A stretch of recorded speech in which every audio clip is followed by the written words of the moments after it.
फैसला कर लिया है। आप सब लोगों को मालूम है कि हम एनडीए गठबंधन के हिस्सा बन गए हैं। हमारी पार्टी एनडीए गठबंधन का हिस्सा बन गई है। हम एनडीए गठबंधन के अंतर्गत रहकर बिहार में 40 में 40 लोकसभा चुनाव क्षेत्र में हमारी तैयारी चल रही है। गठबंधन में कहीं कोई दिक्कत नहीं है। कई बार लोग मीडिया के लोग भी अनाप शनाप दिखाने लगते हैं। हम आप सब लोगों से बिहार से जो आए हुए साथी हैं उनसे हम आग्रह करना चाहते हैं कि मीडिया की हर बात को सच मान करके घर बैठे प्रतिक्रिया देने का काम नहीं कीजिएगा। एनडीए गठबंधन में कहीं कोई दिक्कत नहीं है। मीडिया के लोगों को पता नहीं कैसे चिंता हो जाती है। मीडिया के लोग हम लोगों को पता भी नहीं और दिखाने लगते हैं। सुबह सुबह कभी उठिए तो खबर आने लगती है कि उपेंद्र कुशवाहा परेशान है। अरे जब हम सुबह उठते हैं, रात भर आनंद से सोते हैं, गहरी नींद से सोकर उठते हैं तो हमको कहीं परेशानी नहीं दिखती और मीडिया के लोगों को पता नहीं कैसे खबर कि उपेंद्र कुशवाहा परेशान है। उपेंद्र कुशवाहा कभी परेशान इस रूप में नहीं है। पूरी मजबूती के साथ 40 में 40 जीतने का काम करना है।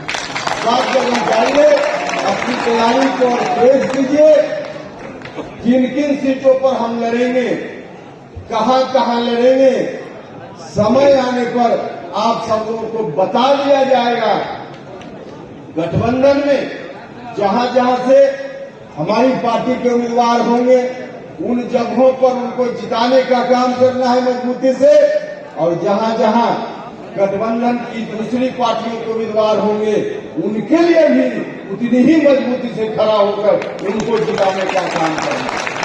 इस काम को करना है। जाइए आगे आने वाले दिनों में बहुत सारा वादा हम लोगों ने अलग अलग समय पर जनता से किया है, उनको भी पूरा करने का काम करना है। जिसमें बड़ा सवाल कॉलेजियम का सवाल है।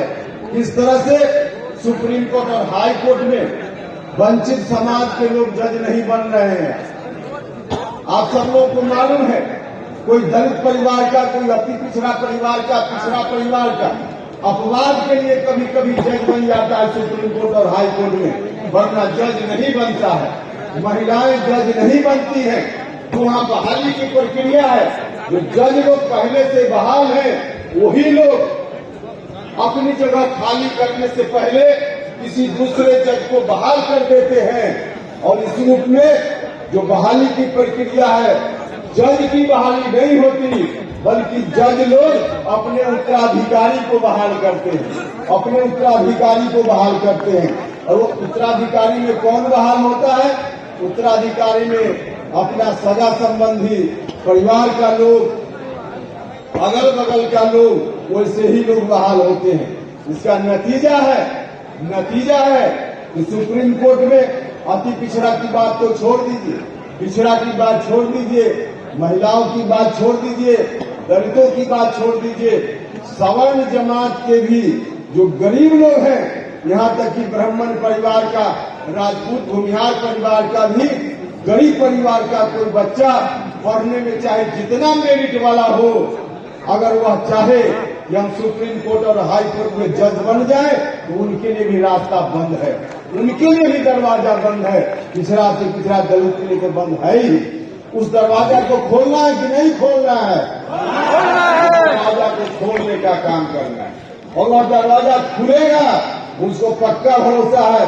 जब हम भारत सरकार में मंत्री थे उस वक्त आदरणीय नरेंद्र मोदी जी के नेतृत्व में सरकार चल रही थी।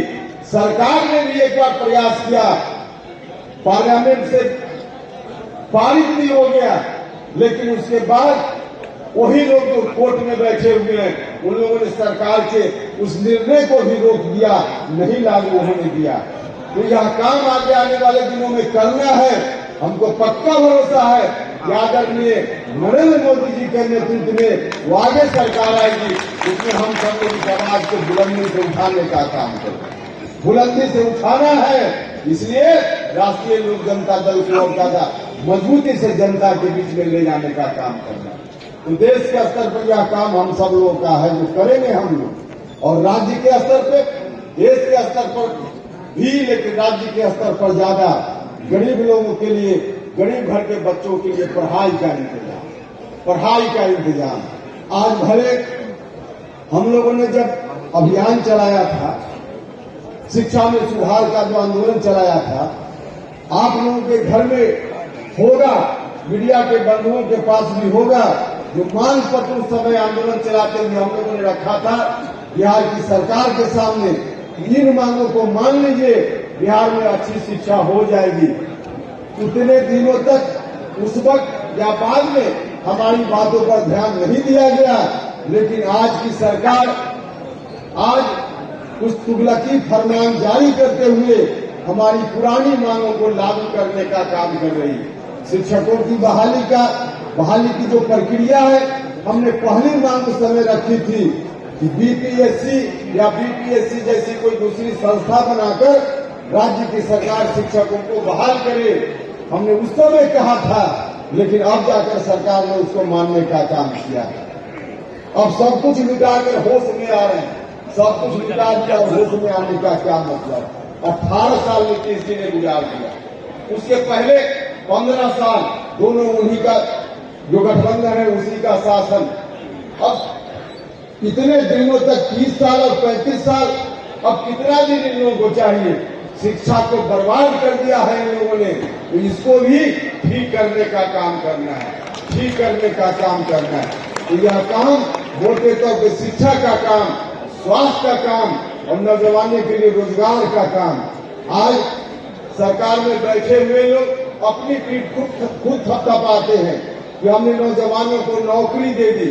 क्या कहा था आपने? आज जो आरजेडी के युवराज हैं, जो कहते हैं कि हम नौकरी दे रहे हैं नौजवानों को, तेजस्वी यादव जी जब आप विपक्ष में थे, वाकई बिहार के नौजवान, हम लोग चाहे या न चाहे, आपकी वो लोग देखने लगा था। बिहार के नौजवान देखने लगा था कि चलिए यह भी नौजवान है। आप जो कहते थे, कुछ नौजवान आपके ऊपर भरोसा करने लगा था। आपने कहा था उस समय कि हम सत्ता में आएंगे तो बिहार के नौजवानों के लिए हम ऐसी व्यवस्था करेंगे कि जो नौकरी मिलेगी उसमें 90% बिहार के ही लोग हों। इस बात के लिए हम आरक्षण लागू करने का काम करेंगे। हम डोमिसाइल नीति बिहार के लिए लाएंगे, 90% आरक्षण सुनिश्चित करेंगे बिहार के नौजवानों के लिए। लेकिन क्या किया? आज जो बहाली हो रही है, बिहार के मेहनती नौजवान लोग कुछ बहाल हो रहे हैं, लेकिन उत्तर प्रदेश का नौजवान आ रहा है नौकरी करने के, झारखंड का नौजवान आ रहा है नौकरी करने के। बिहार के नौजवानों का हक मारने का काम आपकी सरकार कर रही है।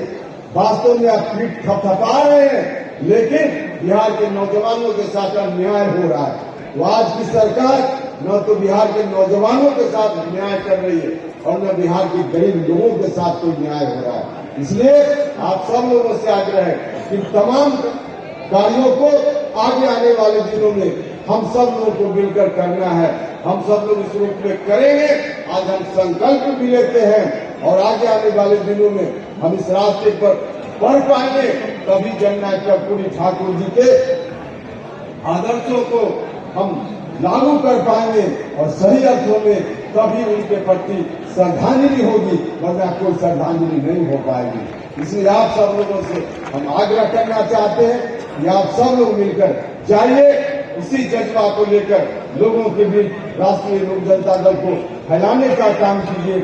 लोकसभा चुनाव के समय में, चुनाव के मैदान में कुछ जगह तो हम बीच में भी आने वाले हैं, कई जगह हमारी पार्टी ने रैली का कार्यक्रम निर्धारित किया है। हम सीतामढ़ी जाने वाले हैं, झंझारपुर जाने वाले हैं, सुपौल जाने वाले हैं और भी कई जगह कार्यक्रम पार्टी की ओर से लगा है, लगने वाला है। वहाँ आएंगे, जहाँ चुनाव से पहले अभी नहीं जा पाएंगे, उन सब लोगों के लिए मैं आग्रह करना चाहता हूँ, जाइए, चुनाव के मैदान में भेंट होगी और फिर जब दिल्ली में सरकार बनेगी उसमें आप सब लोग आइएगा पूरी मजबूती के साथ। यही कहते हुए अंत में फिर से जननायक कर्पूरी ठाकुर जी के चरणों में अर्पित करता हूँ और आप सभी लोगों का बहुत बहुत धन्यवाद करते हुए